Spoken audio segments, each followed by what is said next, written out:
ऐसा क्या हुआ था कि ब्रिटिशर्स पूरी दुनिया को छोड़ के सिर्फ भारत में ही आए?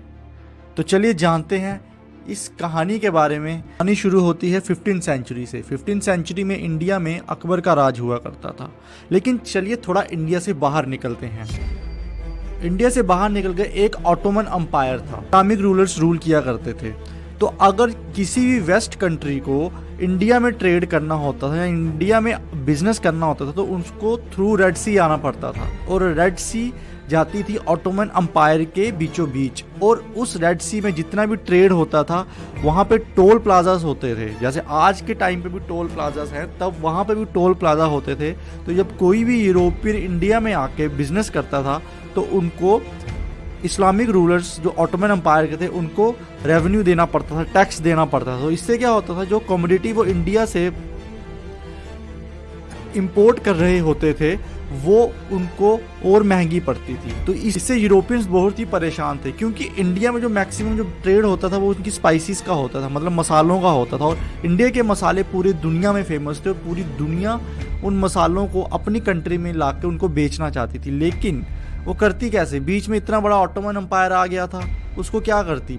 उस ऑटोमन अम्पायर पे अरब्स की मोनोपोली चलती थी, टैक्स देना पड़ता था यूरोपियंस को, और उससे जो कमोडिटी के प्राइसेस होते थे वो हाई हो जाते थे। तो यूरोपियंस बहुत ही परेशान थे इससे।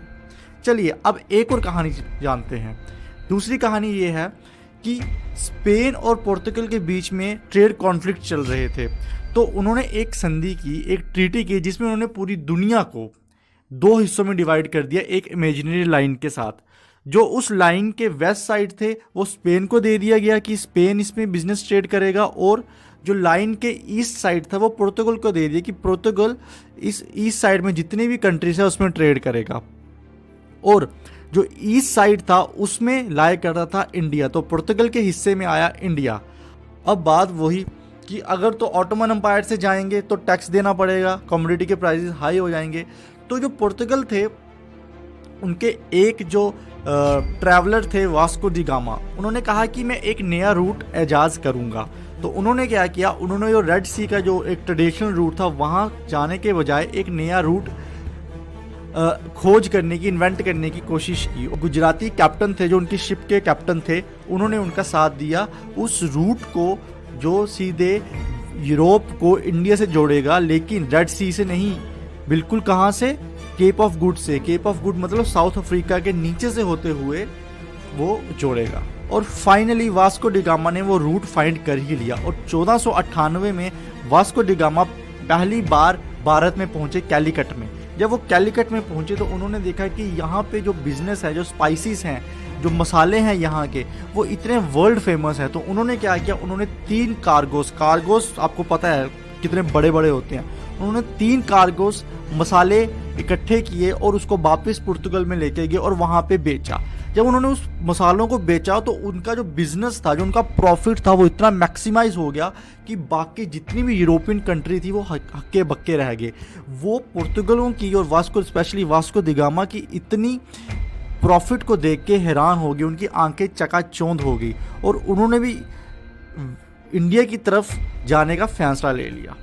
लेकिन जो पुर्तगाल थे, जैसे ही वास्को दी गामा आए और उसके पीछे पीछे जो वाकई गवर्नर थे पुर्तगाल के, वो भी आना शुरू हो गए और उन्होंने जो वहाँ के जो राजा महाराजा थे उनके साथ बातचीत करना शुरू कर दी। उनसे कहना शुरू कर दिया कि सर प्लीज़ हमें थोड़ा सा जगह दे दो, थोड़ी सी छोटी सी फैक्ट्री लगानी है तो आपका भी प्रॉफिट हो जाएगा। जो मेन मोटिव था पुर्तगाल का, बिजनेस करना तो था ही, ट्रेड करना तो था ही, लेकिन उनका एक और मेन मोटिव था, वो था क्रिश्चियनिटी फैलाना इंडिया में। तो उन्होंने क्या किया, उन्होंने कन्वर्जन स्टार्ट कर दी और इतनी हद तक कन्वर्जन स्टार्ट कर दी कि अकबर को भी कन्वर्ट करने के लिए उन्होंने प्लान बना लिया। हालांकि अकबर कन्वर्ट नहीं हो पाए, लेकिन उन्होंने पूरा प्लान बना लिया था कि अकबर को भी हम क्रिश्चियनिटी में कन्वर्ट कर लेंगे। क्रिश्चियनिटी कैसे फैला रहे थे, वो अपने जितने भी उनके वहाँ पे एम्प्लॉयज़ थे, पुर्तगाली एम्प्लॉयज़ थे, उनको कहते थे कि आप जो इंडियन वाइफ्स हैं उनसे शादी कीजिए, क्योंकि उसके बाद जो ऑफस्प्रिंग्स होंगे वो ऑटोमेटिकली क्रिश्चियन होंगे। ठीक है, तो वो ये टेक्निक अपना रहे थे और उन्होंने मोस्टली जो गोवा या और जो जितने भी जो कोस्टल एरियाज थे वहाँ पे उन्होंने ये टेक्निक से मोस्ट पॉपुलेशन को क्रिश्चियनिटी में कन्वर्ट कर ही लिया था। पुर्तगाल के प्रॉफिट के किस्से पूरे यूरोप में फैल गए, और जब यूरोप में फैले तो फिर वहाँ पे जो ग्रेट ब्रिटेन, जो ब्रिटेन था, वो कहने लगा कि मैं कैसे पीछे रह लूँ, मैं भी प्रॉफिट करूँगा। तो ग्रेट ब्रिटेन की जो एक कपल ऑफ मर्चेंट्स थे, ईस्ट इंडिया कंपनी, एक छोटी सी कंपनी थी तब जी, वहाँ के कुछ मर्चेंट्स इंडिया में आते हैं और मुग़ल बादशाह से कहते हैं कि आप हमें यहाँ पे सर बिज़नेस करने दीजिए, जो प्रॉफिट होगा उसका रेवेन्यू में से आप भी थोड़ा हिस्सा ले लीजिएगा। जो पहले ब्रिटिशर जो इंडिया में लैंड हुए वो थे कैप्टन हॉकिंस। वो जहांगीर के पास गए, उनको बोला कि सर हमें भी बिज़नेस करना है, पुर्तगाली बिज़नेस कर रहे हैं, हमें भी छोटा मोटा बिज़नेस करना है, छोटी मोटी फैक्ट्रीज लगानी है, तो आप करने दीजिए, हम इसके बदले में आपको हम रेवेन्यू दे देंगे, टैक्सेस दे देंगे, इससे आपका ही फ़ायदा होगा।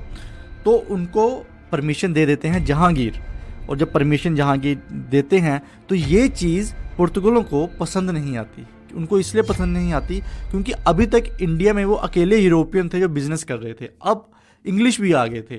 तो क्या होता है, इंग्लिश और यूरोपियंस में कॉन्फ्लिक्ट स्टार्ट हो जाते हैं इंडिया में, और कुछ वॉर्स होती है उनके साथ, और इसी के देखते देखते कुछ और यूरोपियंस भी आना स्टार्ट हो जाते हैं, जैसे डच आ जाते हैं, फ्रेंच आ जाते हैं।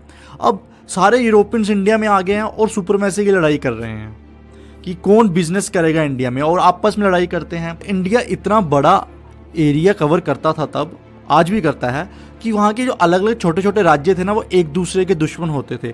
तो इन यूरोपियंस ने क्या किया, इन यूरोपियंस ने उन राजाओं की हेल्प करना शुरू कर दिया दूसरे राजाओं को हराने के लिए। तो मतलब उनकी पॉलिटिक्स में भी ये इन्वॉल्व हो गए, और धीरे धीरे अब जो वो राजा थे, जो भारत के राजा थे, वो अपनी मिलिट्री फोर्सेस के लिए इन यूरोपियंस पे डिपेंड होने लग गए। और आप खुद जानते हैं कि एक देश अपनी मिलिट्री सर्विसेज के लिए किसी आउटसाइडर पे डिपेंड हो तो उसका क्या हाल होता है। धीरे धीरे ये यूरोपियंस थे, पहले ये खुद में लड़े, फिर उन्होंने जो इंडिया के राजा थे उनको लड़वाया, कि यूरोपियंस थे वो इंडिया से बाहर होते गए। लेकिन वो, और जो इन जो 4 यूरोपियंस जो इंडिया में लड़ रहे थे, इनमें से जो सबसे जो सुपीरियर निकला, जो सुपरमेसी जिसने हासिल की, वो थी Britain, east India company. East India company ने अपने जितने भी यूरोपियंस जो इंडिया में उनके साथ कॉन्फ्लिक्ट में थे उनको इंडिया से निकाला। जो इंडिया के राजा थे उनके साथ मिलके कुछ पॉलिसीज बनाई, और धीरे धीरे उन्होंने पूरा कैप्चर कर दिया इंडिया को।